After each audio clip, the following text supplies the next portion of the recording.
I think it's important to make some observations about the nature of poster making and its relationship to fine art under communist regimes. As you may or may not know, within communist ideology there is a necessary relationship between art and society. It is understood that art will reflect society. Therefore, art in these places has a very different kind of status than it does here. To put it another way, in Central and Eastern Europe, for example, there was no advertising. Right? So what do your posters do? They propagandise for the state, they supply public information. Since Gorbachev's policies of glasnost and perestroika in 1985, poster makers and artists were given a greater freedom than they'd had before. In this poster from Leningrad, we have Gorbachev, bravo, conducting from a text. It is the text of Lenin. This is a very gently ironic piece. Gorbachev, the great reformer, he is not a revolutionary. The changes that he initiated took place much more quickly than he could ever imagine. Many of these posters are one-offs.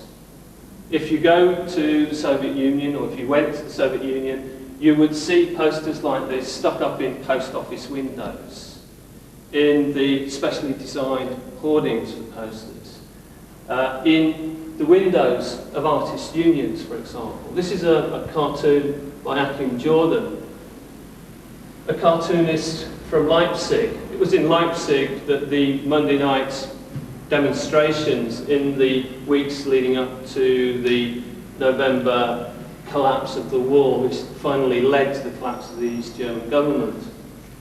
Here, a cartoon like this would not have been published in the mainstream press, but it was published in the windows of the Artists' Union. So people walking past the Artists' Union would see things like this, empathise with them, and carry on their way to the demonstrations and so on. So what we have being established is a kind of what I call a marginal liberal space which somehow exists outside of the mainstream media. One of the principal problems during 1989 was getting the message out of the cities and into the countryside. Broadly speaking, the television companies were in the control of the state. They are not going to tell you that there is a revolution taking place for obvious reasons. As a result, political activists, artists, poets, and actors went out to the countryside to propagandise for the dissident and oppositional groups. This is Lenin. But for the fact that he's making a face and pointing his finger, rather like Kitchener's poster, the poster of Kitchener. This poster looks exactly like the posters that were produced every year on his birthday. Red portrait posters of Lenin everywhere. Celebrate Lenin. Lenin, until 1985, well, and up until this day, is still very much a national hero in the Soviet Union. But it was in 1985, with glasnost, that the Russian people and the people under the rule of the Soviet Empire began to find out much more about their own pasts.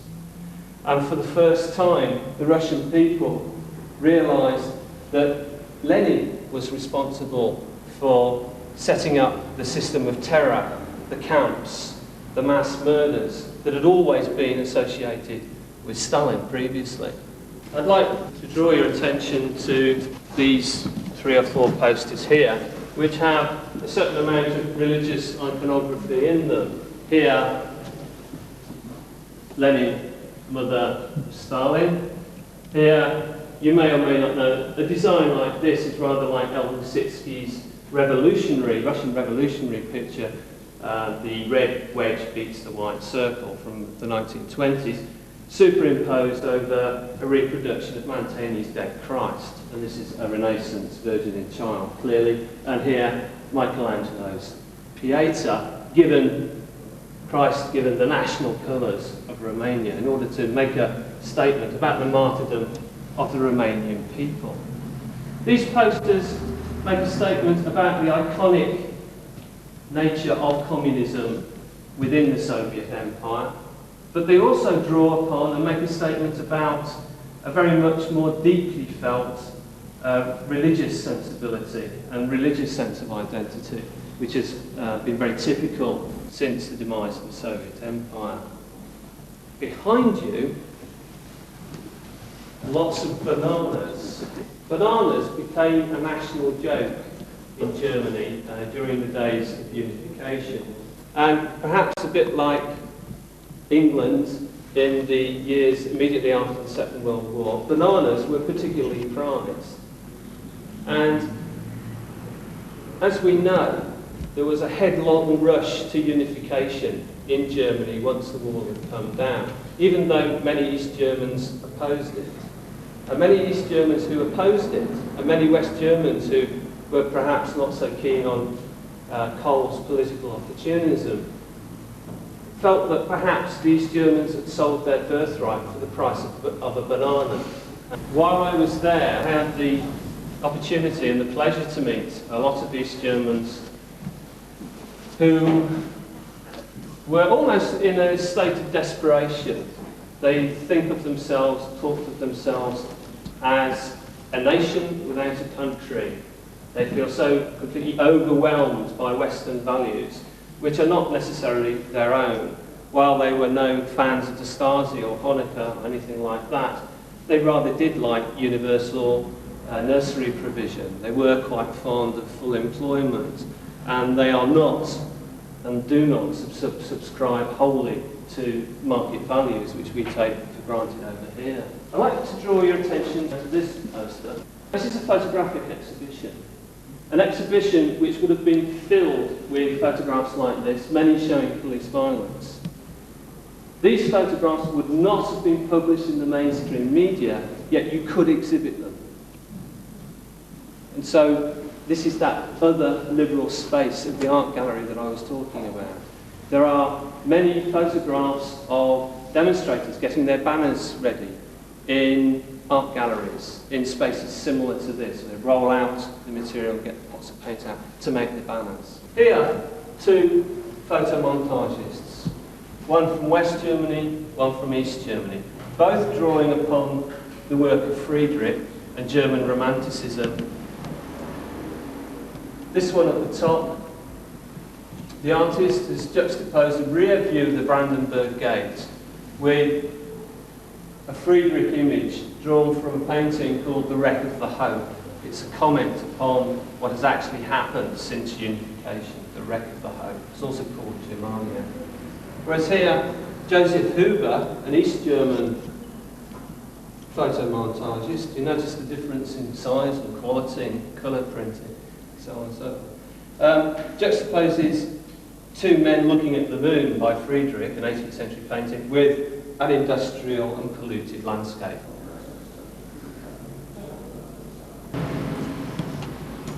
When this was first exhibited, this piece, which consists of about 300 little sculptures, they were exhibited all the way around the edge of an art gallery.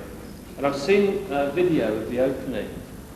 And when the gallery had these iron gates, the iron gates are thrown open, and the people pile into the gallery, and they look for the exhibit, and there is none, it seems. And then suddenly they discover it, and it's on the floor. It's not even on a plinth, as it is here.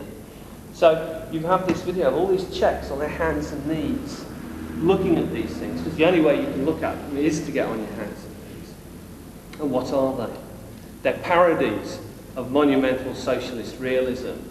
So you've got a double irony at work, whereby the Czech nation, once subjected to the authority that that aesthetic represents, is now literally on its hands and knees looking at parodies of that very same thing.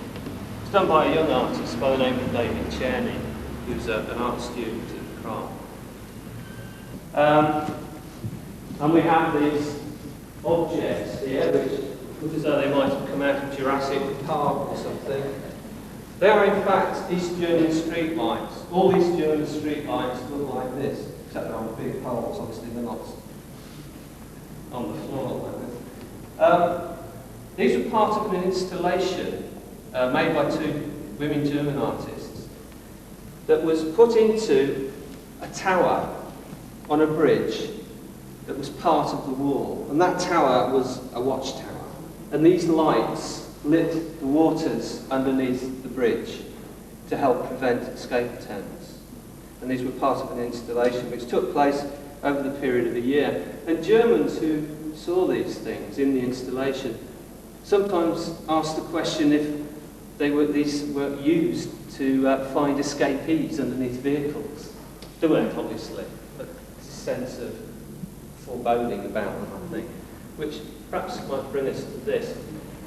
This painting and that painting behind you are painted by twin sisters who are now over 70 years old. This one is by Kaveta Valover, and it's called They Are Leaving. Now, like David Cherney's work, it engages with that tradition of socialist realism and monumental sculpture.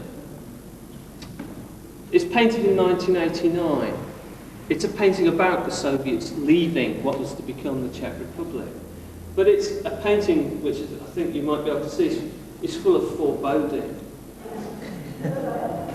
In East Germany, there is of course the legacy of the Stasi and the files. Nobody really realised just how deeply implicated the whole of society was with the Stasi. Here a poster again by Klaus Steg. East Germany is dead, it lives in its files. Now this is important because I think here in the West we tend to identify contemporary Central and Eastern European culture with a dissident culture. You know, we all read Milan Kundera and so on. In Czechoslovakia, by definition, you don't read Milan Kundera because you can't get it. Thereby, the culture of that part of the world is not the dissident culture, it's something else. Now, in Germany, for example, many playwrights, artists, poets and artists who were working as in a more or less official capacity, but nevertheless producing work of value, had to associate with the Stasi in order to travel and so on and so forth. The end result of that has been that since unification, the work of these people has been effectively censored because they've been condemned, they've been tarred by the brush of the Stasi and are therefore not worthy of consideration. So if you talk to an East German now, he says, I can't go to a bookshop and buy the kind of books that I want to buy. I can only buy Western books. That kind of literature, that kind of drama, and that kind of art has been condemned out of hand. I think we all draw something of our national identity from flags and maps and so on and so forth. And this little section in part deals with that. I think I'll just talk about this one. Hero City. It shows Leipzig as a boil on the bum of East Germany. And I mentioned Leipzig earlier. Leipzig was the town where the demonstrations began and where one might say all the revolutions of 1989 began. It's called Hero City, and of course Hero City was a piece of communist rhetoric referring to cities that had resisted the Nazis. Here a dissident poster maker has used that rhetoric in order to speak for an opposition not to fascism but to communism. And perhaps to finish up with a painting here by Rainer Fetting. I think we in the West tend to assume people in the East have had lots of new perspectives opened up to them, lots of new opportunities, lots of new freedoms, and so on and so forth.